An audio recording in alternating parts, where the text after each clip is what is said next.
All the laughs without the anxiety. Mike Klein presents My Jewish Parents. Yes, it's a Jewish parents. Wait a minute. So we had an extra long Passover Seder on Saturday. Mom, explain, like, why was that like 3.5 hours long, right? Or am I overreacting? No. Yeah. Well, let me explain something. When I was a child, I went to on my father's side, my grandparents' Seder, and they were Orthodox, and it was even longer than that. Oh my God! That was an eternity. It was in English. It wasn't in English at all? No, it was all in Hebrew.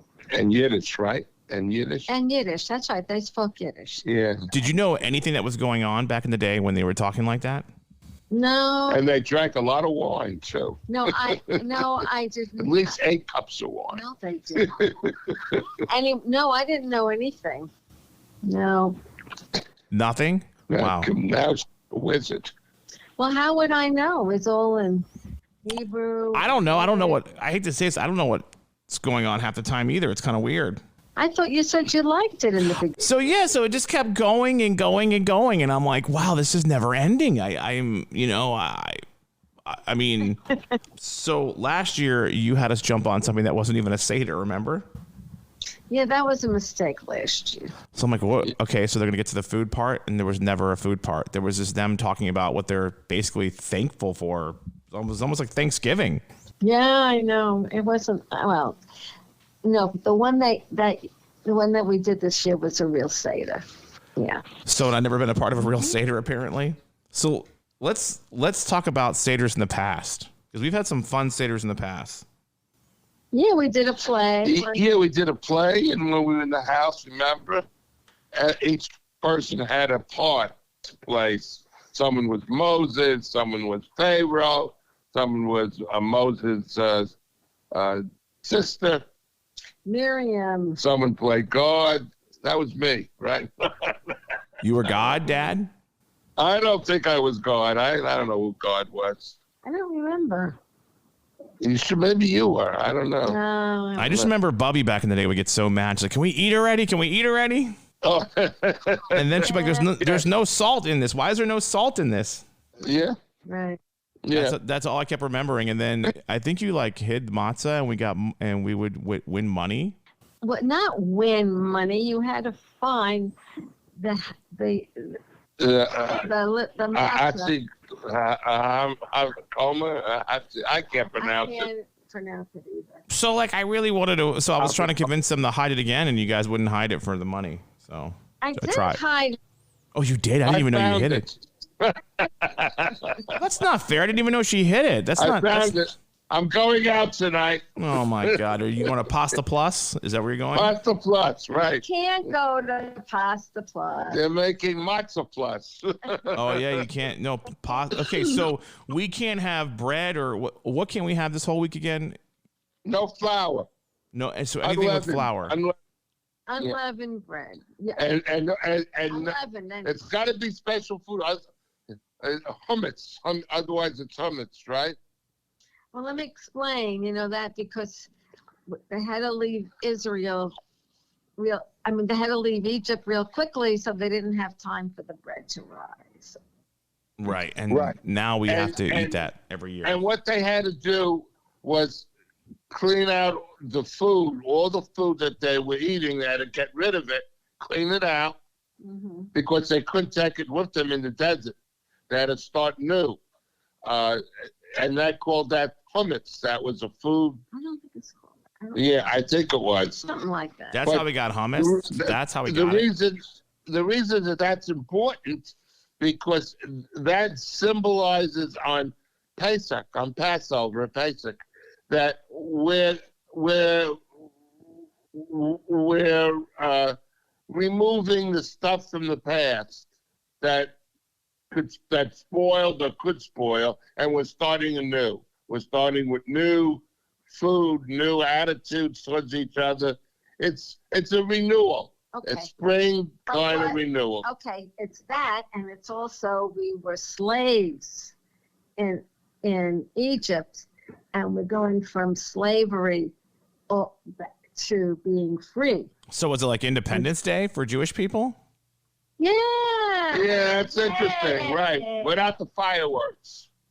No fireworks. Okay, that doesn't No sound like fun. fireworks. And No. bread and flour, apparently. The only fireworks was the Red Sea and the Egyptians that got caught in it. Yeah. Without a bathing suit. Got you. So we can't have anything with flour this whole week. So, my friend Shelly, I guess she's, I don't know what she is. This is so bad. She's going to kill me for this. But, so I called her. I was like, I have a confession to make. She goes, what? I had a slice of pizza for lunch at noon. I was just, she goes, yeah, you're supposed to stop eating bread at 10 a.m. Is that true on Saturday? She said I wasn't supposed to have anything with flour in it after 10 a.m. Is that true, or does she just make that up to mess with me? About 10. I don't think she means 10 a.m. on Saturday. She said 10 a.m. She's like, I hate to bust your bubble. I'm like, oh my God, why'd I confess to you? Okay. All right. So I learned. So that was a bad confession. It's over Sunday, April 4th. So April 4th, we can have a big pizza. We probably shouldn't be having pizza anyways. It's probably not good for you. No, it's not, actually. That's very depressing. Very depressing. So, all right. So it was a very long Passover. Yes. But we did eat in the middle of Passover. But I think like around, was it 9:45 or no, 9:30? She said they were getting ready to do the fifth cup of wine at 9:30. We started at 6:05. Cup of wine. 6:05. You could legally drive after having the fifth cup of wine. That's spread out, I think. Or you're eating while you're drinking the wine. So 5 cups? Yeah. Yeah. Was it take an hour to get rid of one drink? You're just taking one sip at each time. Yeah, you're not drinking the whole cup of wine. It doesn't make a difference. It takes like 1 hour to get rid of a whole cup, right? I guess so. The body takes 1 hour for each drink you have, supposedly. That's all rumored. I don't know if that's true or not. I don't know either. I've heard that. I don't know if it's true. I don't know. But by the 5th, we were already sober. Mm-hmm. So no, it was good. So did you guys do another Seder last night? Because I did not go. No. We just said some prayers and had the What prayers? and had the rest of the chicken soup and matzo balls. Your father makes great chicken soup. Yeah, that matzo ball soup was amazing. Like I had 2 helpings. I never had 2 helpings of anything. That was probably the best matzo ball soup I've had in a long time. Yep. Yeah. I forgot how good that is. It was good. Yeah. It was good. Mm-hmm. Yeah. So tomorrow is my big day. I'm getting my 2nd vaccination. Good. Oh, that's great. I have to drive to Bel Air to get it. Like it's like almost 45 minutes away. I don't understand why they set you up there. I don't know. It was Elkridge, the first one. The second one was Bel Air. Weird. Or as the locals say, Blair. Well, actually, Bel Air is not too bad if you're coming from Baltimore. So. Yeah, it's like 45 minutes away. I mean, like, which way would you go? Would you go 83 to 695 to 95, Dad? Like, how would you go? I mean, which way? I would take 95 to. Well, remember, I have to. Oh, you mean you go through through the city, go through downtown, and then take 95? Yeah, I would just take 95. Well, I don't know from where you are. Oh wait, I'm too cheap. I'm too cheap to pay the toll. Yeah, I would just. I'm gonna take the other way. And take that down. Well, if I go 83 to 695 to 95, I'll save $4 and not go through the tunnel. Well, damn. It's all about savings, right? Discounts, right? Yeah. Don't worry about it. I'm kidding. The shot doesn't cost anything, right? No, the vaccine does not cost anything. Not to my knowledge. Yeah. And then after that, then I have to wait 2 weeks after that, and then I'll be fully vaccinated. Yeah. Right. It takes a week after the second shot. No, 2 weeks. 2 weeks after the second shot. And then the cicadas will be out. 100%. And the Pfizer one that I have and that you have is the best one for the variants. I don't know. Yeah, it says it's almost 95%. I don't know if it's the best one, but it's one of them. It's one of the best. You know. Right. And then I can rejoin society.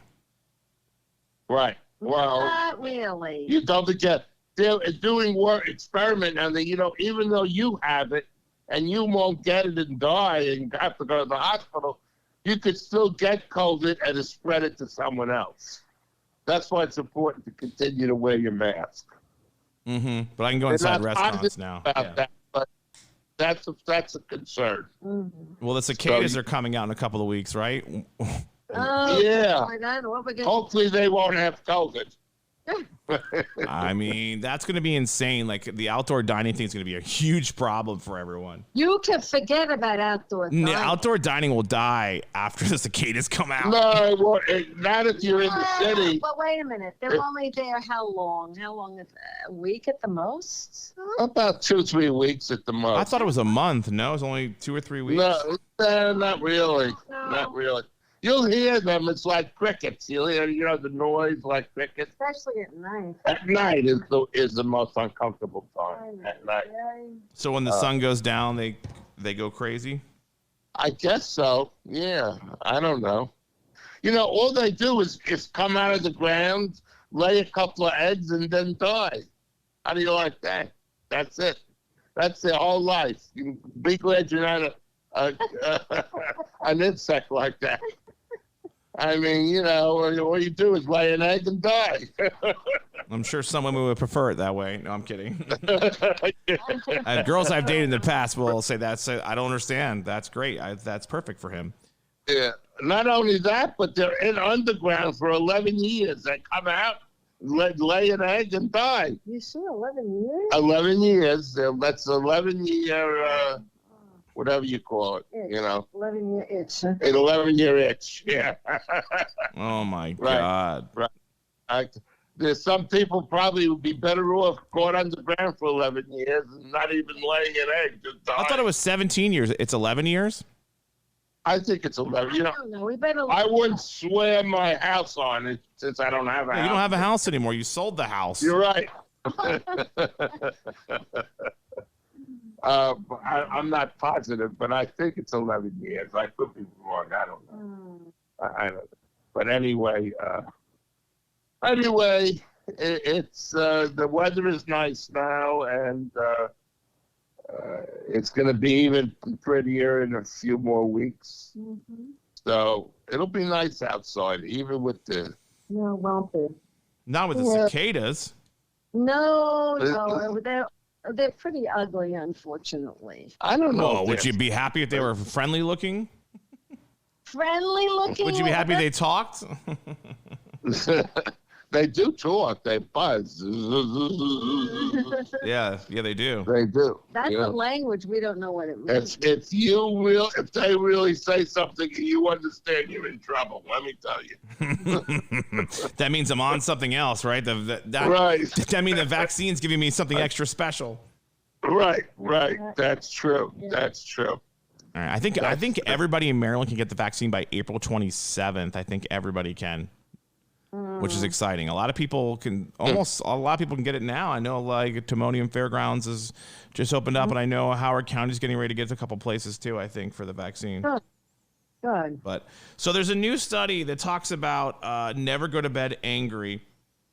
And apparently a lot of couples do this, and it kind of ruins the relationship. Would you agree or disagree with that statement? Have you guys ever done that, gone to bed angry with each other? Oh, I'm sure we have. No, once I go to bed, I don't go to bed angry. I just close my eyes and forget it and go to sleep. No, I'm sure we have. I mean, we've been married almost 53. In fact, I don't know, is it the 30th or the 31st? Really? Oh, yeah, our anniversary is tomorrow. So, It is? It's 53? 50. 53. Is it 53 or 52? 53. Wow. 53. 53 years. How do you like that? That's insane. So you've never gone to bed angry? Oh, we have. Oh, yeah. We have. But as soon as I close my eyes, I'm not angry anymore. So this new study says research found that when couples talk about their arguments before they go to bed, they're less stressed out the next day because stress adds up, I guess, Wait at a night. minute. I don't know if you said that right. Try it again. What do you mean? There's this study basically says if you talk about your argument before you go to bed, the next day you won't be as stressed out. That people get stressed from the arguments. Yeah, okay. So you're saying that you gotta talk about it first Right. before you go to. Okay. Right. Okay. All right. Well, you make an interesting point, Avi.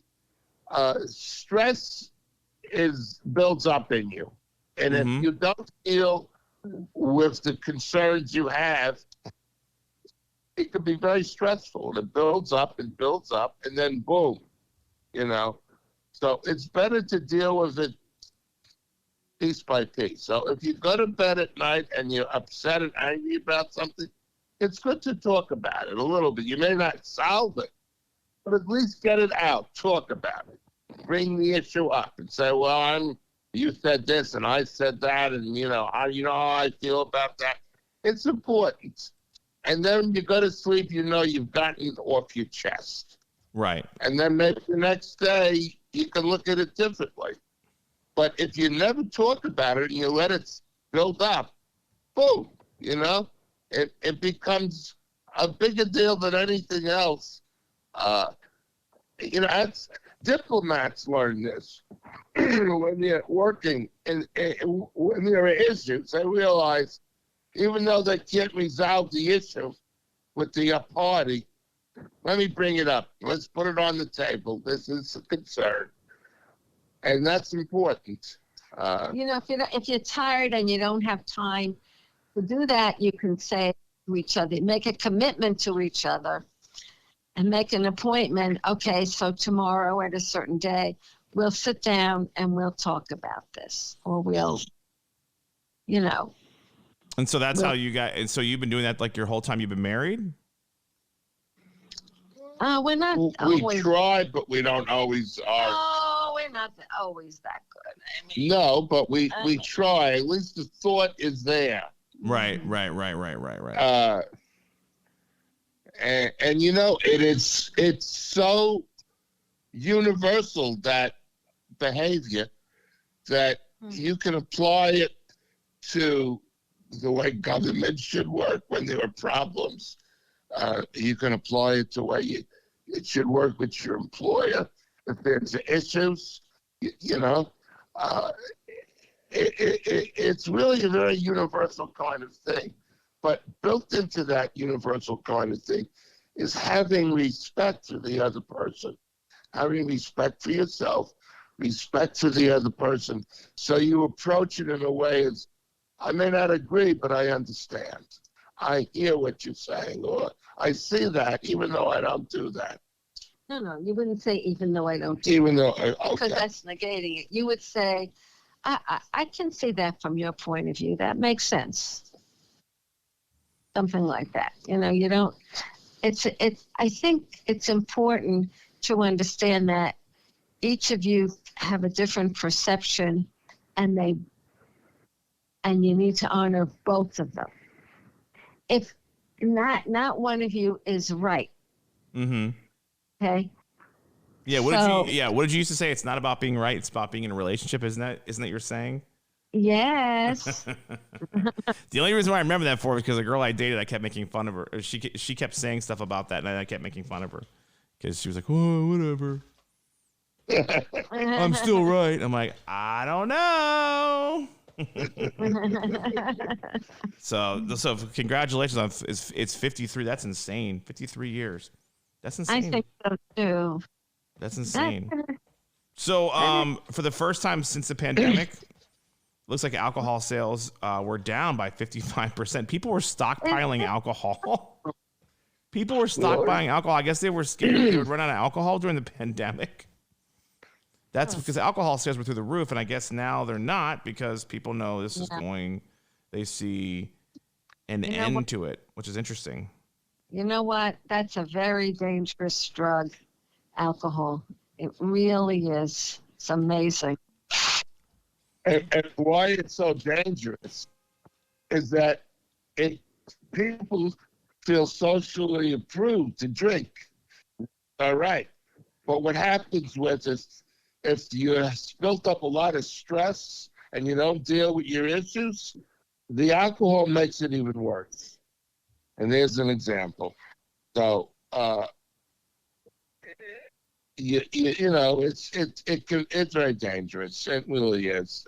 And actually, it's very dangerous chemically because it's a chemical. It's alcohol, and it gets in your body, has to be digested. Mm-hmm. And if you have other medications you're taking, you can get bad reactions. People die overdose. Right. So, you know, Well, it's difficult. yeah. Anyway, I don't think. Yeah. It is. It really is. Mm-hmm. It So, changed neurological makeup and everything. so these are lame things that feel like adventurous after a year of COVID. People were talking about this, like a whole list people put together, and these are kind of funny things. Let's see here. Staying up past your bedtime. 25% of people was excited about that. Choosing a new book to read. Ordering from a new restaurant. I don't think you guys ordered a lot of food from restaurants, did you? No. Well, we're lucky because we live in a retirement community, so they have food downstairs they send up to us. So, you know, even though it wasn't the best in the world, it was still food. It's pretty bad. But people that are living in their own apartment, in their own house, have to find ways to get food to themselves. Right. You know, so people learned all sorts of new ways to eat and get food and appreciate what they're eating. And, you know, when there's a darkness and a difficulty and an anxiety, we can learn from that and do things differently. And I think a lot of people learned, at least I learned, right, how important life is. You know, I learned about my own mortality, that I could wake up with COVID, I could die, I could infect someone else. So my behavior is very important. How I approach that and how I feel about myself was really important. So I had that. And then the other thing is when you're locked in, I say locked in, when you're in the same space, which is a better way of putting it, with someone in your family or some friends, you got to learn how to get along better. So the other things is watching a new TV show or movie. Did you guys do a lot of eating outside? Because that was big on the list. Eating outside was adventurous during COVID. Some people were that concerned that would not sleep in the same room. Oh, really? They might. Yeah, there were some people here felt that they didn't want to give someone the COVID. What was that? The Liebermans, remember? Oh, they slept in different rooms. Yeah, they slept in different rooms because they wanted to protect each other. They weren't sure. Anyway, you know, everyone has a different way of dealing with that. But and the number one thing is trying a new recipe. That was like to be adventurous. That was a number one thing that people were doing to be adventurous during COVID. Any of that? So did you make anything new? No. Mm-mm. No. Wow. No. I don't think I made that much stuff at all. Oh, yeah, you don't even cook. What are you talking about? Of course I know how to use the microwave. Okay. I can tell you, though, a couple of times lately that I went to a restaurant, I really appreciated it. And I made sure I sat a distance away. I had my mask on when I wasn't eating, and I was careful. But it was so nice to be in a restaurant with a lot of other people. It was really a nice feeling. I really appreciated it. So stuff we did before COVID, we took for granted. But now, when you do these things, you really appreciate that. So you get appreciation. That's important. Follow us on Instagram and Facebook. My Jewish Parents is how you look us up. And we'll have more episodes coming in the next couple weeks. And make sure that you listen to all the podcasts. So we have about 36 podcasts that you can listen to right now on iHeartRadio or wherever you get your favorite podcasts.